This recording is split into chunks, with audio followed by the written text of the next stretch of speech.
ಈ ರೀತಿ ಟೂತ್ ಬ್ರಷ್ಗಳನ್ನು ನಾವು ಯೂಸ್ ಮಾಡಿದ ನಂತರ ನೆಕ್ಸ್ಟ್ ಇನ್ನೊಂದು ತಗೊಳ್ತೀವಿ. ಆವಾಗ ಈ ಒಂದು ಓಲ್ಡ್ ಟೂತ್ ಬ್ರಷ್ಗಳನ್ನು ವೇಸ್ಟ್ ಅಂತ ಬಿಸಾಕ್ತಾ ಇರ್ತೀವಲ್ವ, ಅದನ್ನು ಹೀಗೂ ಕೂಡ ನೀವು ರಿಯೂಸ್ ಮಾಡ್ಕೊಳ್ಬೋದು.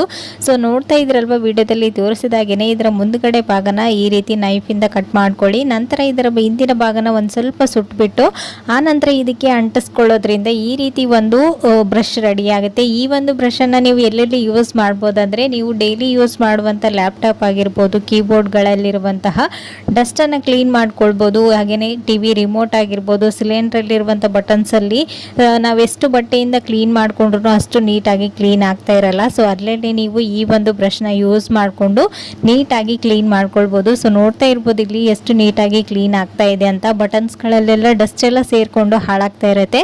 ಸೊ ಆವಾಗ ನೀವು ಈ ರೀತಿ ಒಂದು ಬ್ರಷನ್ನು ರೆಡಿ ಮಾಡಿಕೊಂಡು ಈ ರೀತಿ ಕ್ಲೀನ್ ಮಾಡ್ಕೊಂಡು ನೋಡಿ. ಇದು ಬ್ರಷ್ ಕೂಡ ವೇಸ್ಟ್ ಆಗೋದಿಲ್ಲ, ಹಾಗೆ ನಿಮ್ಮ ಕೆಲಸನೂ ಕೂಡ ಈಸಿಯಾಗಿ ಮಾಡ್ಕೊಳ್ಬೋದು. ಸೊ ಈ ಒಂದು ಟಿಪ್ಸ್ ಕೂಡ ಖಂಡಿತ ಯೂಸ್ಫುಲ್ ಆಗುತ್ತೆ. ಒಂದ್ಸರಿ ಟ್ರೈ ಮಾಡಿ ನೋಡಿ, ಓಕೆನಾ.